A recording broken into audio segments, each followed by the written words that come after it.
beloved Boss Mike Cervera. Ito ang katotohanan.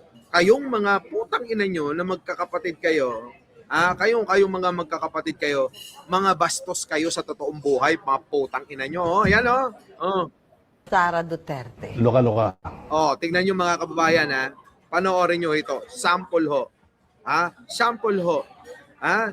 Isang malapit kay Duterte ang nagsasabi na talagang ganito ang ugali ng mga etong sila Sara Duterte at mga kapatid. Yan sila Pulong, sila Baste. Pakitang tao lang yung pagmamahal nila sa ama nila. Yung totoo, hindi naman nila talaga mahal. Ginagamit lang nila. Mga kababayan, kung talagang totoong naging magbuting ama rin naman, si Duterte, katulad ng ama nung katabi ko, hindi ganyan. Diba? Hindi ganyan. At kung naging mabuti ring ina, katulad ng ina...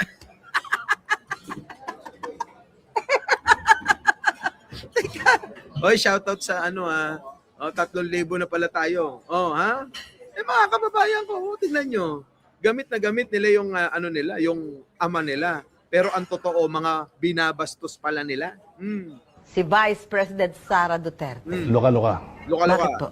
Kita mo naman yung kanyang asa. Nung sabi niya, papatayin daw niya na parang may tama ito sa ulo eh. She's unhinged, psychologically defective. Pero nung pumupunta kayo kay dating Pangulong Duterte, nakikita niyo siya, nakakausap niyo siya. In fact, binabastos niya si Digong nung araw. Pakitang tao na lang yung pumupunta siya sa The Hague. Nung araw yan, bastos yan. Binabastos niya yung tatay niya. Kaya kung siya natatawa na lang ako Pag nakikita mo. Oo. Yung mga nakikita natin ngayon, lagi siyang nandoon. In fact, yung tatay niya, gusto siyang maging pangulo. Dahil galit siya sa tatay niya, vice president na lang tinakbo niya. Kung anong gusto ng tatay niya, sinusuway niya. Nung araw pa, publicly, pinahihiya niya yung tatay niya. Kaya sabi, pupunta siya sa The Hague. Baka hindi kaya nagsisisi siya sa mga ginawa niya sa tatay niya. May pagsisisi ba ang lokaloha? Nakita nyo? May pagsisisi ba ang loka-loka, Eka? May pagsisisi ba ang loka-loka? Kita nyo mga kababayan, maliwanag ho yan. Binabastos niya yung putang inang tatay niya. Mga kababayan, sila mismo mga magkakapatid, binabastos nila yung tatay nila. Pero yung mga taga-suportang mga uto-utong mga siraulong mga loko-loko, kulang na lang, dila-dilaan nila yung puwet ni Digonyo. Ganon mga kababayan. Samantalang yung mga anak mismo walang pagmamahal, walang pagrespeto. Hindi ho galing sa atin ito. Hindi ho galing kay Montulfo. Ayan panoorin ho lang natin. Yan. Si Vice President Sara Duterte. Loka-loka. Bakit po? Kita mo naman yung kanyang asa. Nung sabi niya, papatayin daw niya na parang may tama ito sa ulo eh. May tama daw talaga sa ulo. So hindi tayo mali. Tama yung pagkaka-analisa natin, pagkaka-assist natin kay Sara Duterte. Si Raulo talaga mga putang ina, no? It's unhinged, psychologically defective. Pero nung pumupunta kayo kay dating Pangulong Duterte, nakikita niyo siya, nakakausap niyo siya. In fact, binabastos niya si Digong nung araw. Kita nyo? Sabi ni Susan, no? Pumunta kayo kay Digong dati sa opisina. Nakikita nyo si Sara. In fact, ang sagot, binabastos niya si Digong. Binabastos niya si Digong. Putik na yan mga kababayan. Tatay mo, babastusin mo. Diba? Yung katabi ko nga, kahit gaano kasama ang kasamaan tatay nito, hindi niya binabastos Diba? Diba? Talay. Pakitang tao na lang yung pumupunta siya sa The Hague. Nung araw yan, bastos yan. Binabastos niya yung tatay niya. Kaya kung siya natatawa na lang ako Pag nakikita mo. Oo. Yung mga nakikita natin ngayon, lagi siyang nandoon. In fact, yung tatay niya, gusto siyang maging pangulo. Dahil galit siya sa tatay niya, vice president na lang tinakbo niya. Kung anong gusto ng tatay niya, sinusuway niya. Nung araw pa, publicly, pinahihiya niya yung tatay niya. Kaya Kita nyo, publicly mga kababayan, kaya nyong gawin yon. Publicly pinapahiya ni Sara Duterte yung tatay niyang putang ina na malapit ng mamatay. Tingnan nyo mga kababayan, isipin nyo maigi. Saan kayo nakakita ng ganyan, ano? 'Di ba? 'Di ba, no? Tapos yung mga taga-sunod ni Sara Duterte, ay, ang bait-bait ni Sara Duterte. Amen, amen, amen, amen. Ganun pa mga putang ina. Amin sila ng amen kay Sara Duterte. Kulang na lang mga kababayan, paliguan nila ng halik. Oo. 'Di ba? Oh. Pero mga DDS supporter, pinipraise. Oh, ganyan nga, Maring Linda. Si Sara Duterte, binabastos si Digong. Yung mga taga-suporta, kulang na lang, himurin yung puwet ni Digong. At yung mga taga-suporta naman ni Sara Duterte, kulang na lang, dila-dilaan yung, nako, ewan ko na mga kababayan. Si Buday talaga. Di ba? Oh.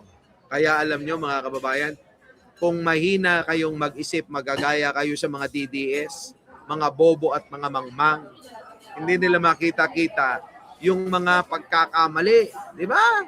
Oh. Yan, mga kababayan ko. Ayan, oh. Ano sabi mga kababayan? Oh, ulitin natin. Oh. Kita natin ngayon, lagi siyang nandoon. In fact, yung tatay niya, gusto siyang maging pangulo. Dahil galit siya sa tatay niya, vice president na lang tinakbo niya. Kung anong gusto ng tatay niya, sinusuway niya. Nung araw pa, publicly, pinahihiya niya yung tatay niya. Kaya, Kita nyo, saan naman kayo nun? Nung araw pa raw, publicly, binabastos, pinapahiya yung tatay niya. Kaya pala sabi ni Sara, hindi daw siya takot sa tatay niya. Kaya pala binabastos-bastos niya kasi hindi siya takot eh. 'Di ba? Sabi yun mismo ni Sara Duterte. Sa isang interview, ano sabi? Hindi ako takot sa tatay ko. 'Di ba? Mga kababayan? Yon. Grabe, no? Tindi, no? Nakakahiya yun, mga kababayan. Oo. Hindi alam ng mga taga-suporta nila yan. Kasi nga, mga bobot, mga mangmang eh. Mga bobot, mga mangmang, mga kababayan. Kaya paano nila maunawaan itong mga ganitong mga eksena, itong ganitong mga revelasyon na nanggagaling sa malalapit mismo kay Duterte? Ulitin ko, si Mon Tulfo ay malapit mismo ito sa mga Duterte. Kaya lagi niya hong nakikita yung mga pagkakataon na katulad ho ng pambabastos ni Sara Duterte sa putang inang tatay niya. Tama? Naku, kaya nga ang anong klaseng pamilya. Mga kababayan, makikita mo naman sa itsura eh. Sabi ni Ana Gallardo, kaya nga anong klaseng pamilya yan? Tapos mga DDS, bulag na bulag, highs. Kasi nga, kita nyo naman, mga itsura oh. Mga kababayan, kitang-kita nyo naman kung talagang maayos yung pamilya eh. Tingnan nyo si Kitty, si Pulong, si Baste, si Sara.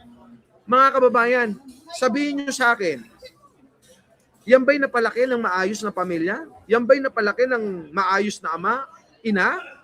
Yan ba'y napalaki nila? Tignan nyo, titigan nyo. Titigan yung maigi mga pagmumukha ng mga putang ina. Ayan tingnan nyo. Yan. Sabihin na natin na Yan, mga kababayan. Ito bang klase ng itsura, mga kababayan? Ang masasabi nyong napalaki ng maayos ng kanilang mga magulang? Mga kababayan naman, ilapit-lapit nyo si Bini. Ilapit-lapit nyo, mga kababayan, si Sandro Marcos dyan. Napakalayo, mga kababayan. Kung baga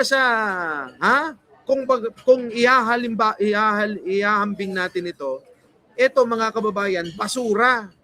Si Sandro mamahaling maharlika. Ganon, mga kababayan. Diba?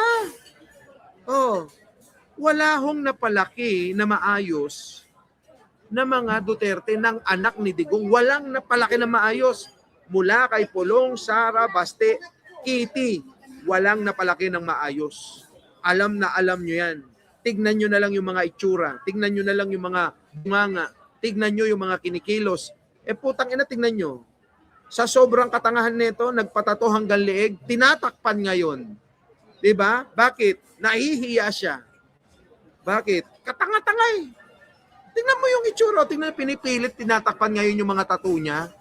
Kasi nakaharap sa maraming tao, sa media. Diba?